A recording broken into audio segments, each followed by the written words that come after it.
aprender.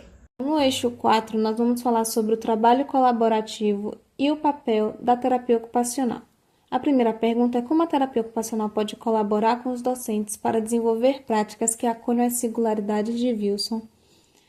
A primeira ação pode ser promover uma estratégia de informação dos conceitos básicos acerca do diagnóstico de TDAH para os professores, a fim de diminuir os estigmas que rodeiam um aluno.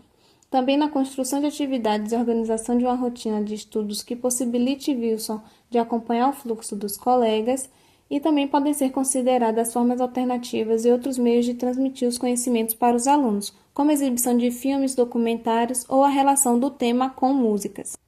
A segunda pergunta é que estratégias poderiam favorecer a comunicação e a continuidade entre a terapeuta do ION e a terapeuta da escola. Em uma reunião para discutir o caso de Wilson, pode ser proposta a elaboração de um plano de acompanhamento compartilhado com estratégias que possam ser aplicadas tanto na escola quanto na clínica e em casa. Utilizar um método de relatórios compartilhados e interativos que descrevam os ganhos e proponham novas estratégias e pensar em reuniões periódicas, mesmo que de forma virtual e, quando possível, envolver a equipe pedagógica a mãe de Wilson para garantir a corresponsabilidade e a integralidade do cuidado. A terceira pergunta é quais barreiras institucionais dificultam o trabalho intersetorial e como podem ser enfrentadas. Quanto à sobrecarga de trabalho na escola e no ION, pode ser enfrentada planejando reuniões curtas e objetivas de 15 a 20 minutos e distribuindo ações em rede com professores, TO e coordenação. A questão da leitura meritocrática do processo de aprendizagem com foco nos resultados pode ser contornada promovendo práticas de educação com a colaboração dos alunos e fortalecendo a escuta, além de estratégias para dar sentido às atividades escolares para além dos resultados. E por último, em relação à dificuldade de manter a continuidade entre o contexto clínico e educacional, é possível criar fluxos institucionais de referência e contra-referência.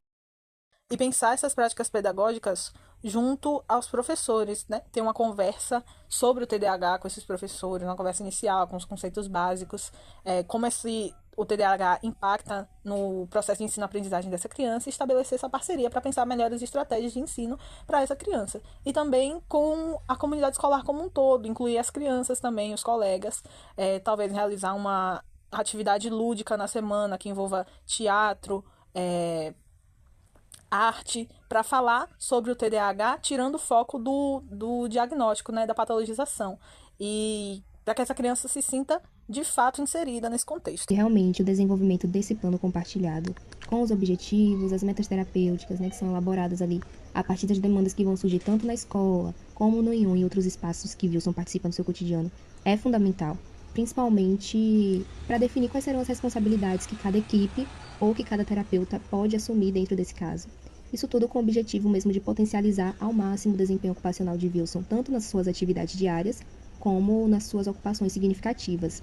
Outra coisa importante também é que o desenvolvimento do plano compartilhado pode tornar possível aprimorar, dentro do contexto clínico do ION, algumas habilidades de desempenho, né, que vão ser significativas para o desenvolvimento de atividades pedagógicas dentro da escola.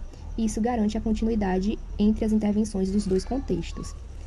Outra ideia também seriam momentos de formação intersetorial entre os profissionais da saúde e os profissionais da educação para favorecer o trabalho colaborativo e a integração dessas ações. É de importância também que o terapeuta ocupacional, ao estar em contato com essa escola, que ele possa utilizar dos conceitos e dos princípios da consultoria colaborativa, visando assim a acessibilidade e a inclusão dessa criança na escola da melhor maneira, no caso de Wilson.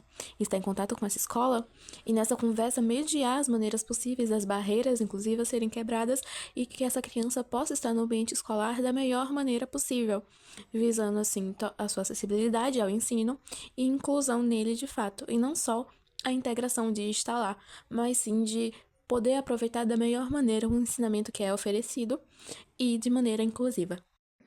Bom, agora eu vou falar um pouquinho sobre o eixo 5, que fala sobre o currículo, a ética e o pertencimento. Então, como o currículo e as práticas pedagógicas podem se aproximar dos interesses e modos de aprender dos estudantes, como o de Wilson? Então, essa aproximação entre currículos e os modos singulares de aprender exige que a escola reconheça o estudante como sujeito ativo no processo educativo. No caso de Wilson, a aprendizagem se potencializa quando há espaço para movimento, criatividade e uso do corpo. Dessa forma, práticas pedagógicas mais flexíveis, baseadas no DUA, permitem diversificar as formas de engajamento e expressão, ampliando essas possibilidades de participação. E que dimensões éticas estão implicadas na inclusão de alunos que não se enquadram no público-alvo da educação especial? A inclusão dos estudantes que não se enquadram formalmente nesse público-alvo, como o de Wilson, convoca a escola a repensar o sentido ético da educação. Trata-se de reconhecer que o direito à aprendizagem não depende de laudos, mas da responsabilidade coletiva de acolher e respeitar a diversidade humana. A dimensão ética envolve o compromisso com a escuta das singularidades, o respeito ao ritmo e às formas de expressão de cada sujeito. Ética, nesse contexto, é compreender que a diferença não é a deficiência a ser corrigida, mas uma expressão da existência. Então, de que modo o sentimento de pertencimento e o reconhecimento das singularidades influenciam a permanência escolar? Quando o estudante se reconhece como parte da comunidade escolar, sendo visto, escutado e valorizado, há maior investimento afetivo e motivacional nessa aprendizagem. No caso de Wilson, o reconhecimento de suas habilidades criativas e corporais, somado ao acolhimento de suas dificuldades, pode transformar a percepção de si mesmo e sua relação com a escola. A valorização das singularidades rompe com o modelo homogêneo do aluno ideal e favorece a construção de vínculos positivos com os professores e colegas. E quais são as implicações éticas e políticas que emergem quando a escola confunde igualdade com homogeneização? Quando a escola confunde igualdade com homogeneização, ela deixa de reconhecer que cada estudante possui modos singulares de aprender, participar e de se expressar. Essa confusão gera práticas pedagógicas mais rígidas, centradas em um padrão ideal de aluno, e acaba reforçando desigualdades em vez de combatê-las. A igualdade verdadeira no campo ético e político não significa tratar todos da mesma forma, mas oferecer condições equitativas para que cada um possa aprender e se desenvolver de acordo com suas necessidades, potencialidades e contextos.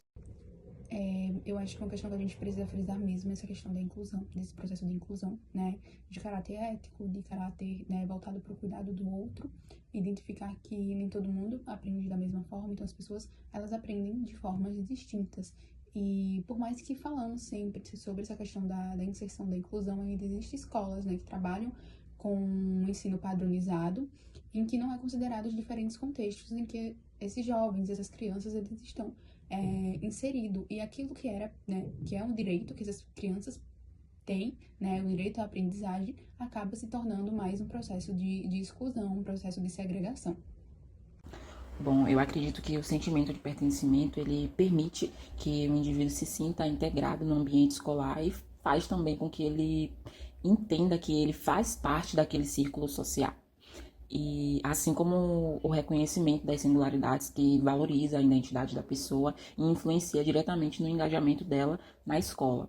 Então, acho que esses aspectos, eles são importantes para estimular positivamente a permanência da pessoa na escola, que, consequentemente, se sentirá incluída. Eu acho que um dos principais problemas da escola confundir essa questão aí da igualdade com homogeneização é justamente a própria escola propagar esse pensamento de que todas as pessoas elas são iguais, então todas as crianças são iguais. E aí ela acaba apagando, né, a singularidade cultural da criança, as questões que podem envolver ela, tipo, o ambiente que ela está inserido, as questões cognitivas e entre outros. Sem contar também que ela acaba reforçando padrões dominantes, né, tipo, de raça, de classe, de gênero. Sendo que, na questão da homogeneização, ela justamente beneficia quem se encaixa nesses modelos e marginaliza quem foge deles, né? Então, eu acho que é um problema realmente muito grande, principalmente quando parte de um ambiente escolar.